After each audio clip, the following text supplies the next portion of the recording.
Oke, selamat pagi. Apa kabar semua? Puji Tuhan. Puji Tuhan, walaupun dingin tetap semangat. Welcome Daniel. Tambah subur dari sana. Iya. Terima kasih. Senang sekali bertemu kembali.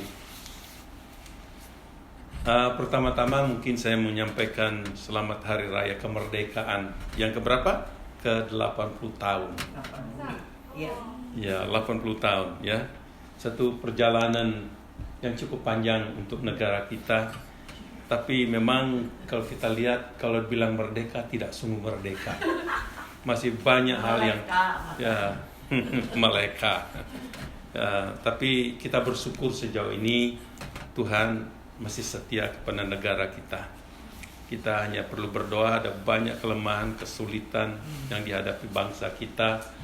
Ya, koruptor masih berjalan terus. Hukuman untuk koruptor tidak setimpal dengan perbuatan mereka. Gereja-gereja masih ditindas, ya.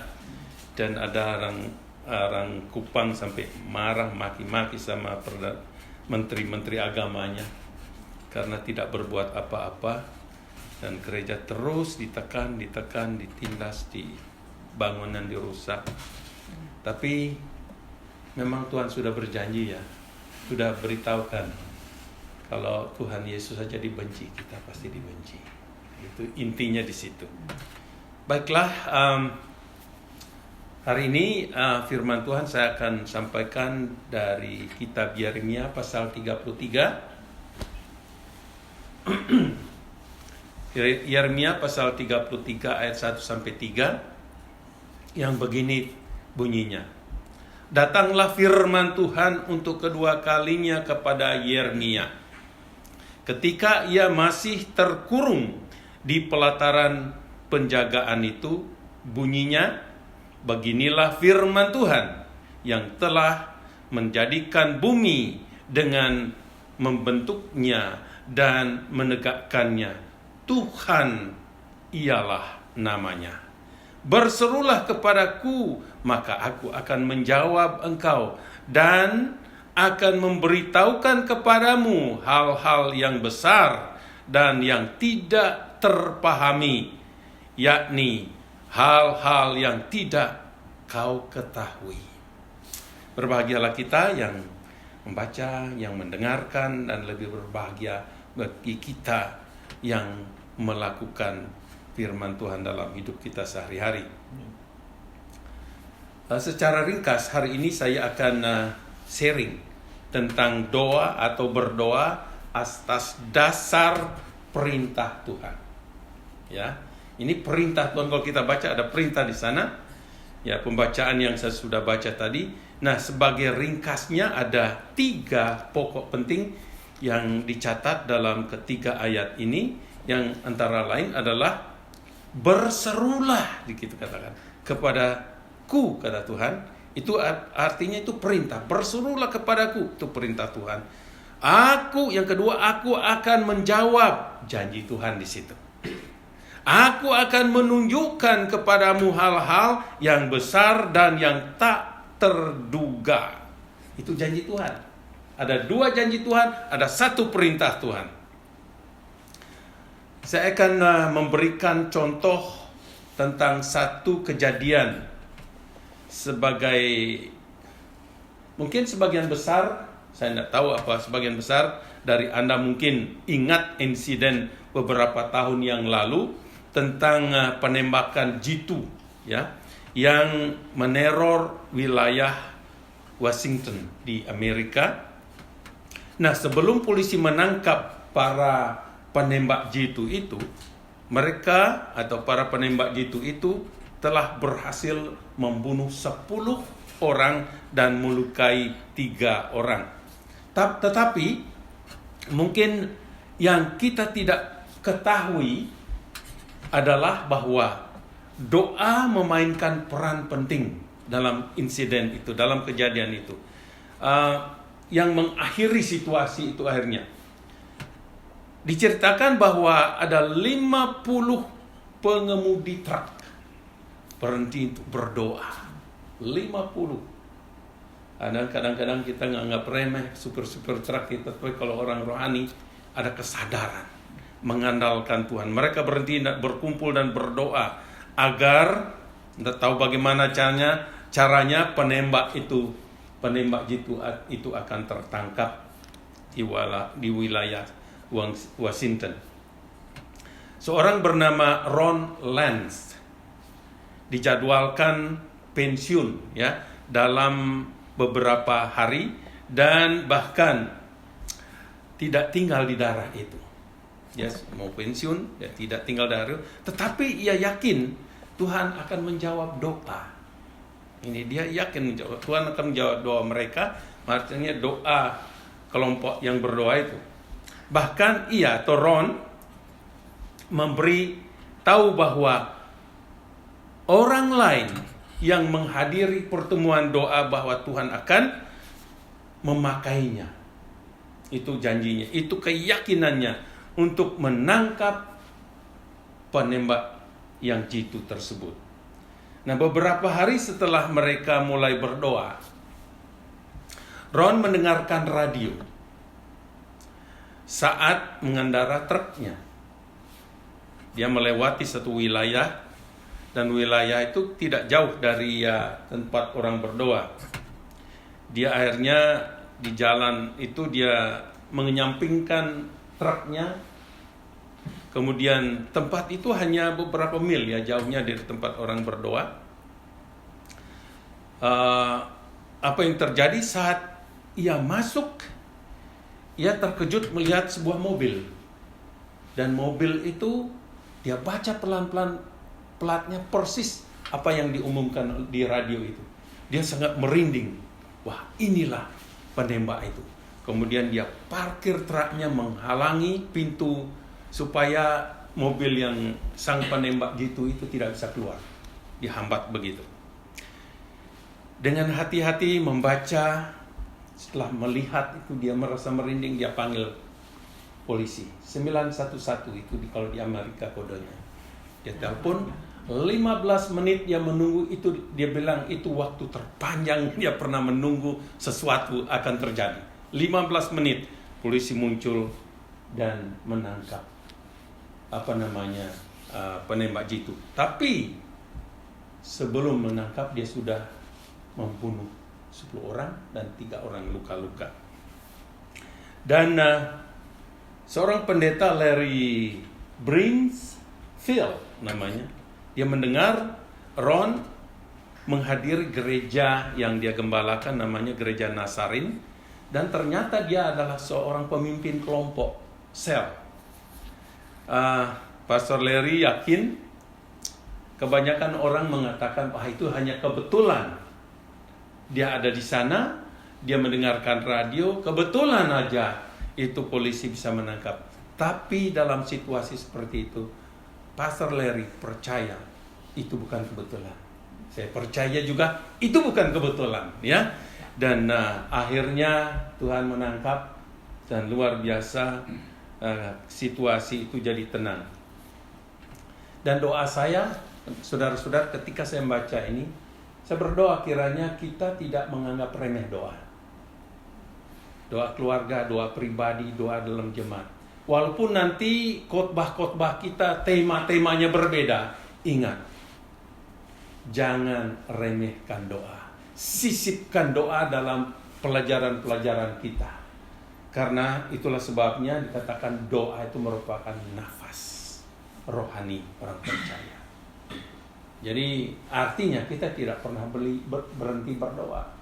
Karena dalam Alkitab itu begitu banyak orang berdoa, begitu banyak catatan-catatan tentang berdoa. Dan saya kalau berdoa lebih senang doa kelompok. Itu saya. Kalau menyendiri kadang-kadang saya teragak, apa bahannya? Kadang saya bergumul juga gitulah. Tapi saya rasa setiap kita mengalami hal yang sama. Saya mau mencatat 3 hubungan penting dalam doa. Tolong saudara catatin. Misalnya, ketika kita lahir, hubungan kita dengan Tuhan adalah bahwa Dia adalah pencipta ciptaan. Dia adalah pencipta ciptaan.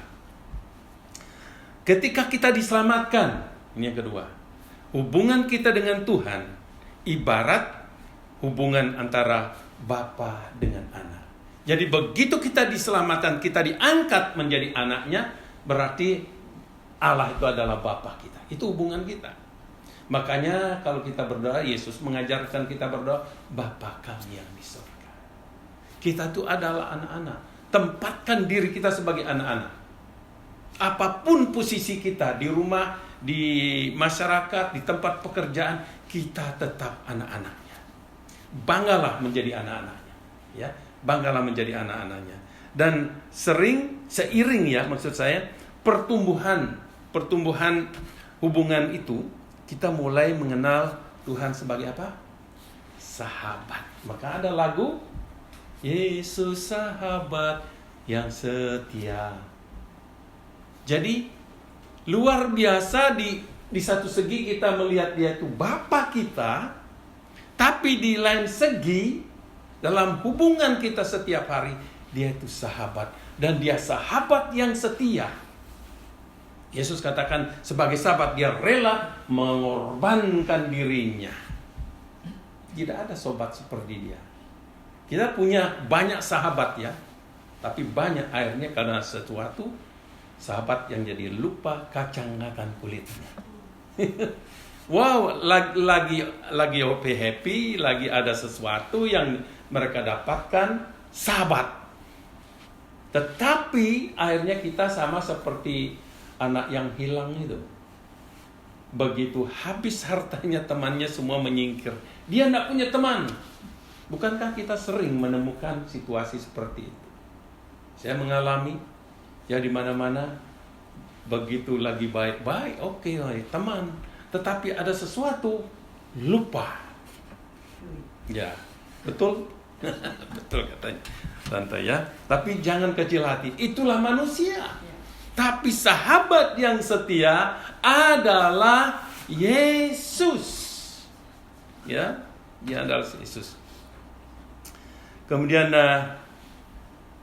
doa sangat penting bagi perkembangan hubungan kita dengan Tuhan. Tidak ada orang Kristen tanpa doa. Dia pasti berdoa. Tidak ada anak-anak yang tidak ngomong dengan papanya, papa mamanya. Kalau dia tidak ngomong, berarti apa? Ya, anak yang tidak tahu diri. Ya, kalau dia tidak pernah ngomong lagi, atau mungkin karena dia bisu gitu ya. Tapi yang jelas, anak yang sudah tidak komunikasi dengan orang tua, anak-anak yang tidak tahu diri. Tapi bagaimana? Ya? Mesti bagaimana kalau anak udah nggak ada komunikasi? Ya, kita yang berdoa untuk dia. Kita harus situasi. Ya, iblis selalu memecah belah. Ya. Sekarang kalau anak itu dekat dengan Tuhan, pasti dia akan berbicara banyak dengan orang tuanya. Walaupun jauh. Ya, kami berusaha terus berbicara dengan anak kami. Anak kami yang jauh setiap pagi telepon mamanya. Saya hanya nguping aja. Sekali-sekali saya ngomong juga gitu.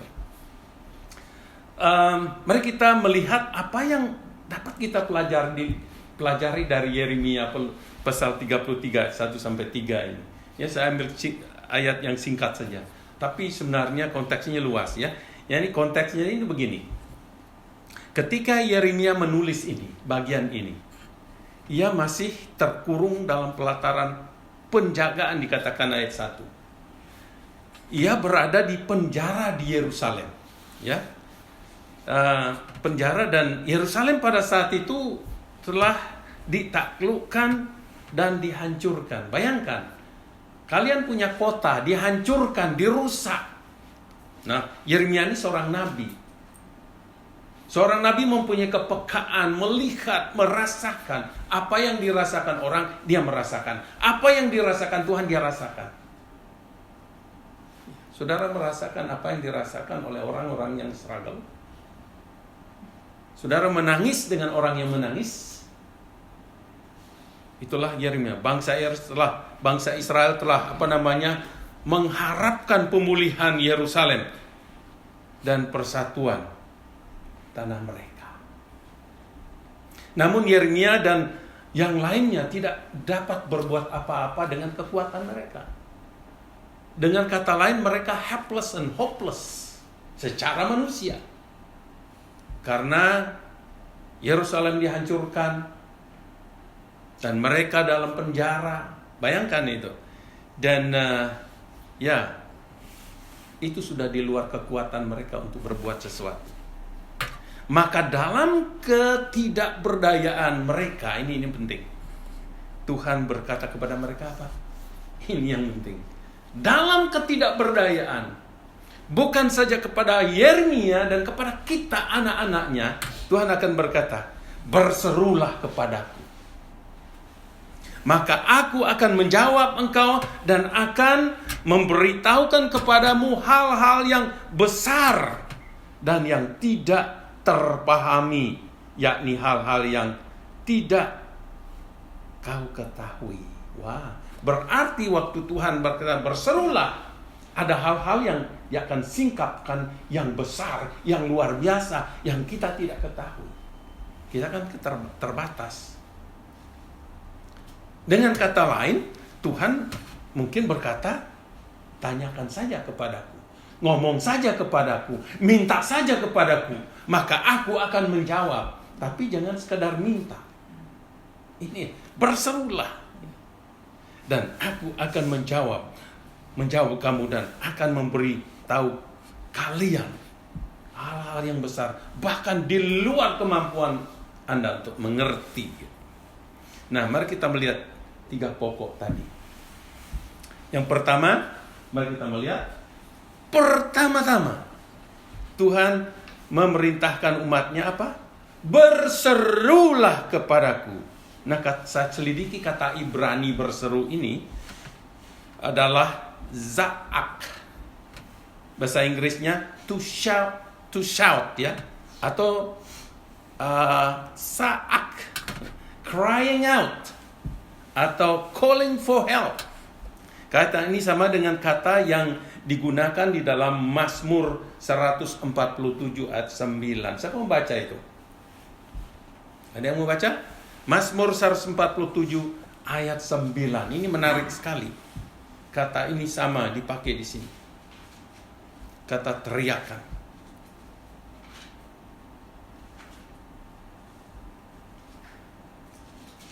Kalau lambat saya baca. Dia yang memberi makanan kepada hewan, kepada anak-anak burung gagak yang memanggil-manggil. Dia, itu Allah, yang memberi makanan kepada hewan, kepada anak-anak burung gagak yang memanggil-manggil. Nah ini, saudara, saya kasih ilustrasi. Di rumah saya itu, di carport saya itu, kalau musim semi ada burung yang bersarang. Satu saat saya abaikan saja. Tapi saya ingin tahu. Saya ambil tangga. Anak burung. Begitu saya menongol, dia buka mulutnya. Dia lapar. Dia teriak-teriak.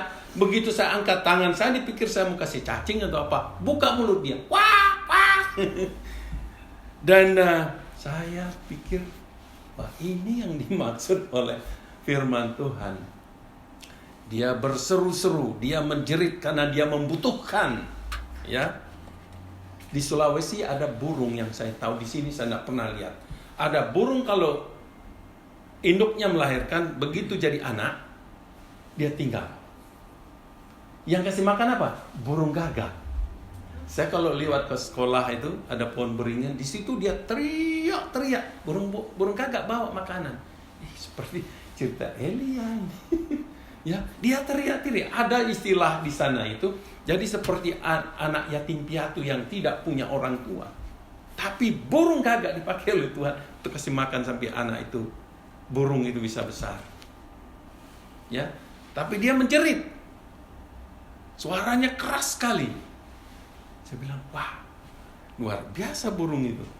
Dan burung itu dikasih makan sampai dia bisa terbang itu. Jika kita membandingkan gagasan ini dengan gagasan tentang doa, maka kita mulai melihat bahwa kehidupan doa kita seharusnya penuh urgensi. Betul ya? Penuh urgensi. Seperti saat-saat mendesak gitu. Siapa di sini yang pernah berdoa seperti kepepet gitu, mendesak, sudah tidak ada jalan keluar, harus menjerit. Mungkin pas sudah tidak berdaya lagi, mau bunuh diri mungkin, menjerit gitu. Saya menemukan ini banyak orang-orang Islam yang sudah tidak berdaya lah, sakit dan lain sebagainya. Dia berseru kepada Allahnya. Kok Yesus yang datang? Kok bukan Muhammad katanya datang? Yang datang Yesus gitu loh. Ini sering sekali saya temukan ilustrasi cerita-cerita seperti ini. Dan itu membuktikan Yesus hidup. Lagu tadi. Ya, Yesus jawaban kita. Dan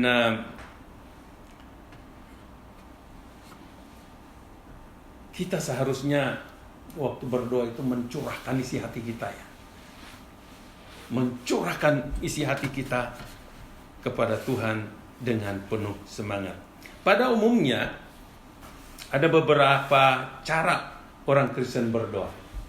Ya, ada dengan cara seperti tadi, berseru, menangis terseduh-seduh, dan ada juga yang berdoa dengan hening, diam, ya. Dan ada juga yang berdoa dengan berbicara biasa saja, bercakap-cakap seperti itu. Tapi ada saat-saat, saya percaya, saya tidak tahu, mungkin tidak selalu kita berdoa seperti itu, tapi ada saat-saat ini kita menghadap dunia yang sangat genting. Ya, coba gereja-gereja dirusak. Gerakan radikal itu di Eropa dan di Australia sudah mulai. Dan tentang Hamas terus didengung-dengungkan.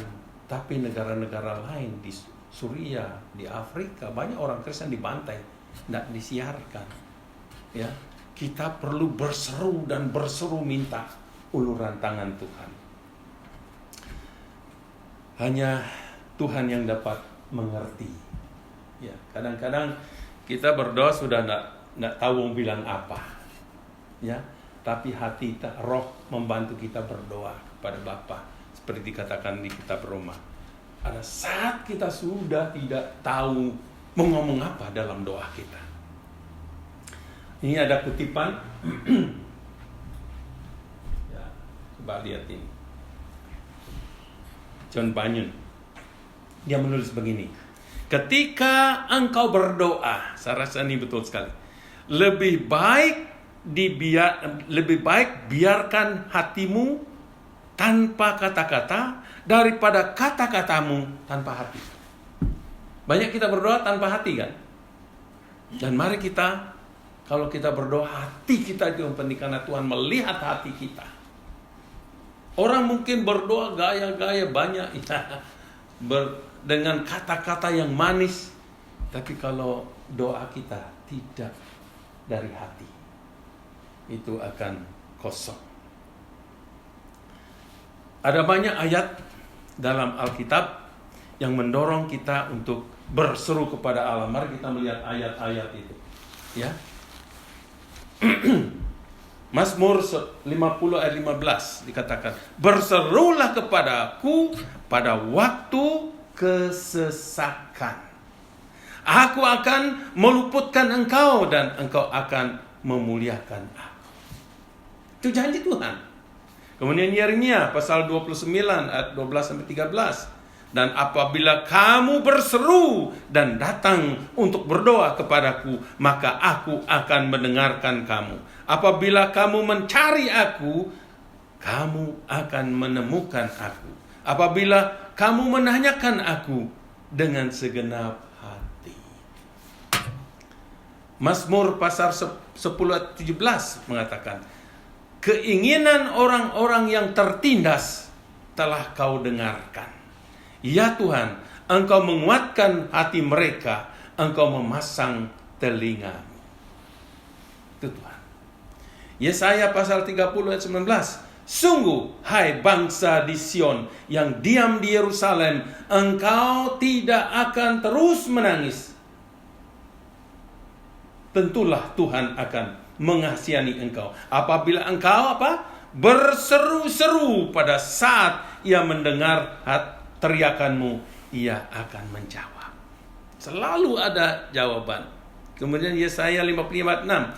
Carilah Tuhan selama ia berkenan ditemui. Berserulah kepadanya selama ia dekat. Mazmur 91:19. Allah sendiri berfirman, bila ia berseru kepadaku, bila kita berseru kepada dia, aku akan menjawab, aku akan menyertai dia dalam kesesakan. Aku akan meluputkannya dan memuliakannya. Itu janji-janji Tuhan bagi orang-orang yang berseru kepadanya. Apakah Anda mulai berpikir sekarang bahwa Tuhan ingin kita berseru kepadanya, berteriak kepadanya, minta tolong kepadanya? Saya percaya dalam keadaan tertentu yang seperti yang digambarkan tadi, kita perlu seperti itu. Yang kedua itu, pokok kedua, Tuhan tidak hanya, ini kita masuk kepada janjinya, Tuhan tidak hanya memerintahkan kita untuk berseru kepadanya, tetapi Tuhan juga berjanji kepada kita, aku akan menjawabmu. Nah, kata akan ini yang kita kadang-kadang kalau kita berdoa itu, kok Tuhan tidak menjawab? Kan dia bilang akan, bukan besok, mungkin lusa, mungkin sebulan, mungkin 1 tahun, mungkin puluhan tahun baru dijawab. Itu harus kita ingat, karena di sini aku akan menjawabmu. Nah, pertanyaan yang penting di sini, kepada siapa kita berdoa? Setiap agama berkata mereka berdoa kepada Tuhan. Ya, setiap agama mereka berdoa kepada Tuhan. Tetapi apakah mereka berdoa kepada Tuhan yang benar dan hidup? Itu pertanyaannya. Beberapa orang berdoa kepada Buddha, tetapi Buddha tidak menjawab, karena Buddha hanya patung. Beberapa orang berdoa kepada Muhammad tidak menjawab, karena Muhammad sudah lama tidak ada, dia masih ada di kuburan. Beberapa orang berdoa kepada alam, kepada pohon-pohon, langit, ciptaan Tuhan, tetapi ciptaan Tuhan menunjuk kepada yang lain. Ya, tapi kalau kita berdoa kepada Allah yang benar, Allah yang telah menyatakan diri di dalam Yesus, ada jawaban. Yesus adalah jawaban. Itu pujian kita tadi. Saudara percaya itu? Karena lagu tadi tidak sekedar sekedar kata-kata. Itu pengalaman yang ditulis dalam bentuk lagu. Yesus adalah jawaban. Dia menjawab kita. Coba ingat, akan menjawab kita. Jangan memaksakan Tuhan.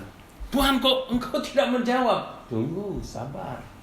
Dia mau kita menunjukkan kesetiaan dalam berdoa. Kalau sudah berdoa, tunggu aja jawabannya. Tetap berdoa, tunggu saja jawabannya, ya. Jadi itu. Karena itu,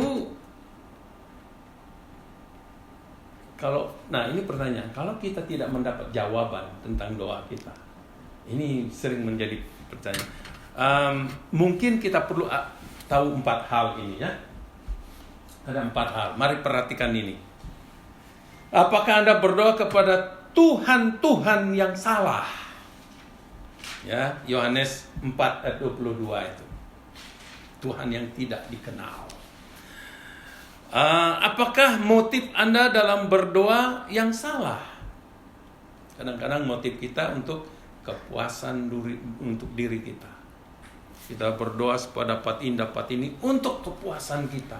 Nah, Tuhan tidak akan kasih. Tuhan tidak akan kasih, karena akan menghancurkan hidup kita. Mungkin Anda perlu menyelidiki kehidupan rohani Anda.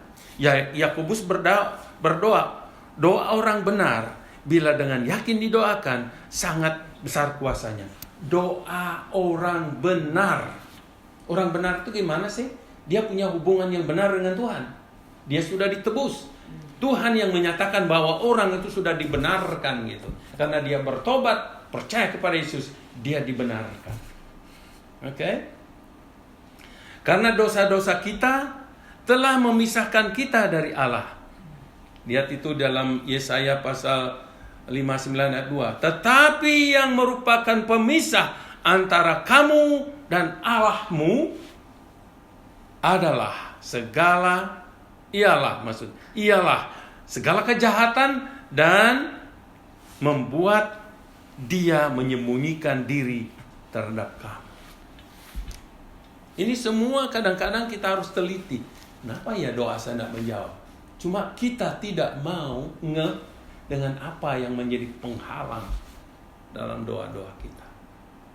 Jadi jangan terus salahkan Tuhan. Selidiki, introspeksi diri, ya. Baru kita tahu siapa kita. Mengapa doa kita tidak dijawab. Nah, izinkan saya memberikan beberapa contoh dari kitab suci tentang doa-doa yang dijawab oleh Tuhan. Ada banyak, tapi saya berikan beberapa ya. Hana berdoa dan Tuhan memberinya Samuel. Elia berdoa dan hujan tak turun selama 3,5 setengah tahun maksudnya. Ia berdoa lagi dan hujan pun turun. Pada kesempatan lain Elia berdoa dan Tuhan memakan korban yang telah disiram air. Itu masa air tiba-tiba ada situ tapi api melahap korban itu. Elia berdoa dan Tuhan menghidupkan kembali seorang anak yang telah mati. Bayangkan itu. Anak seorang janda di Sarfat. Oh, sudah mati. Kemudian Simson berdoa. Semua tahu tentang Simson ya. Dan Tuhan memberinya kembali kekuatan sehingga tiang-tiang bangunan itu rontok, dia diberikan kekuatan. Luar biasa. Paulus dan Silas berdoa dan menyanyikan pujian kepada Tuhan, dan penjara tempat mereka berada berguncang. Dan sipir penjara, penjaga penjara diselamatkan. Luar biasa. Ya. Coba kalau kita lihat semua doa-doa itu dalam keadaan krisis kan? Kritis. Temu jalan buntu. Nah, kita lihat lagi Yesus berdoa. Doa singkat kepada Bapaknya. Dia berdoa untuk Lazarus. Lazarus keluar, hidup. Orangnya sudah 4 hari dalam kuburan. Sekali lagi Yesus berseru dengan doa yang penuh penderitaan di Taman Getsemani. Dan Tuhan menjawab, memberikan Yesus kekuatan yang ia butuhkan untuk hari-hari mengerikan di hadapannya. Anda sudah berdoa, Anda sedang berdoa, dan dalam keadaan-keadaan seperti itu. Namun jangan sampai Anda berpikir ya bahwa Tuhan hanya menjawab doa para pria dan wanita yang hebat-hebat. Coba lihat apa yang dikatakan tentang Elia oleh Yakobus. Yakobus berkata begini, Elia adalah manusia sama seperti kita, yang punya kelemahan, yang punya kekurangan, yang punya keraguan, sama seperti kita. Itu maksudnya. Tidak ada bedanya. Jika Elia sama seperti kita, maka kita dapat berharap bahwa Tuhan akan menjawab doa kita seperti Dia lakukan untuk Elia. Saudara percaya itu? Kalau Elia sama dengan kita, berarti Dia akan menjawab doa kita. Yesus berkata bahwa kita akan dapat melakukan hal-hal atau perkara yang lebih besar daripada yang dia telah lakukan. Apakah dia buktikan ini? Apa itu? Ya, contoh Petrus, orang yang gagal waktu bersama dengan Yesus. Waktu dia diurapi oleh Roh Kudus, ketika Yesus naik surga, dia diberikan kuasa. Satu khotbahnya 3.000 orang. Itu tidak terhitung yang lain, perempuan itu 3.000 loh bertobat. Mustahil enggak? Nah, ada yang mustahil. Nah, ada yang mustahil. Itu yang dimaksud oleh Tuhan Yesus. Ya, Yesus tidak pernah menobatkan 3.000 sekaligus, tapi dia buktikan kata-katanya, kamu akan dipakai. Ya, Pastor Larry yang saya sebutkan tadi, dia bersaksi berkata bahwa ibunya berdoa untuk ayahnya yang pencandu alkohol. Selama berapa tahun dia? 40 tahun dia doakan. 40. Makanya tadi saya kata akan bisa segera, bisa lama. 40 tahun dia berdoa dan akhirnya ayahnya pun diselamatkan, bertobat. Jadi jangan kecil hati kalau berdoa tidak dijawab. Terkadang Tuhan menjawab doa-doa yang besar, tapi Tuhan juga menjawab doa-doa yang kecil, yang sederhana yang kita panjatkan. Pastor Larry itu banyak bersaksi, dan istrinya kehilangan satu saat, istri kehilangan buku cek. Dulu kan zaman itu cek bank cek gitu. Dan istrinya berdoa agar Tuhan membantu mereka menemukannya. Dan hari itu buku cek mereka muncul di kotak surat mereka. Ya, mereka berdoa dikembalikan. Ya, ada yang ngalami gitu. Akhirnya saudara doa, dikembalikan gitu. Nah, saya tidak tahu kalau di Indonesia biasanya tidak kembali. Tapi kalau mujizat Tuhan terjadi, kembali.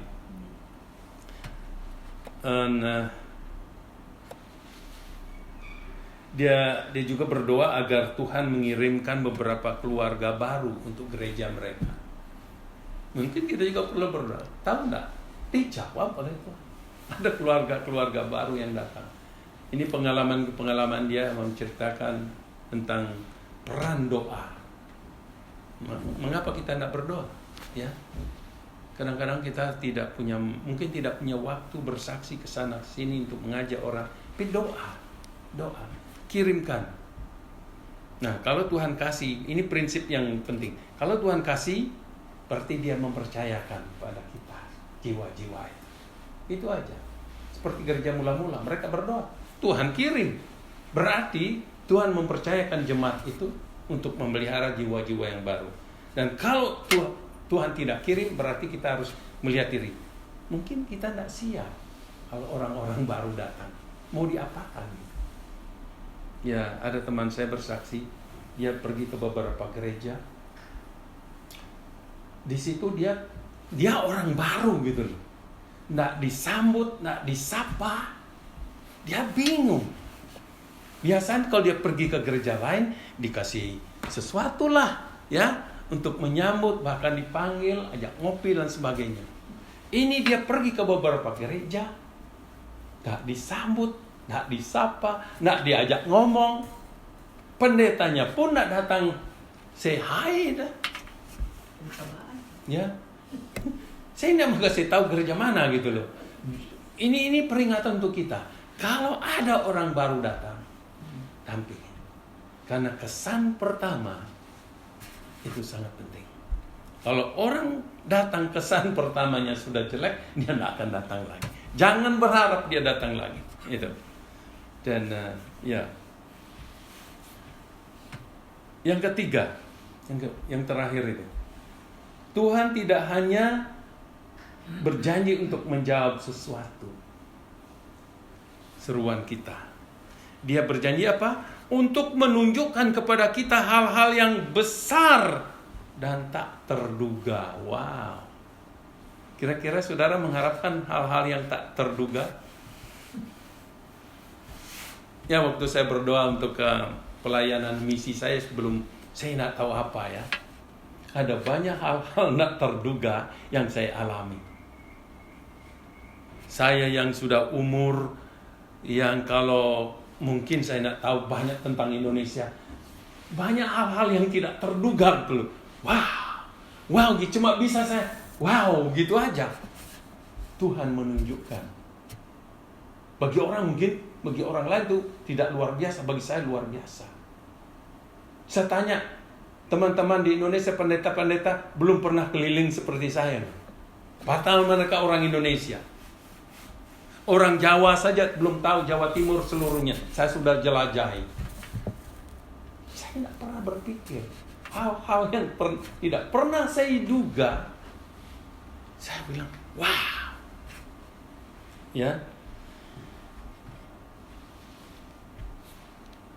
Versi lain menyatakan bahwa Tuhan akan memberitahu kamu hal-hal yang besar dan dahsyat. Dan yang lain lagi berkata, aku akan memberitahu kamu hal-hal yang ajaib dan yang menakjubkan.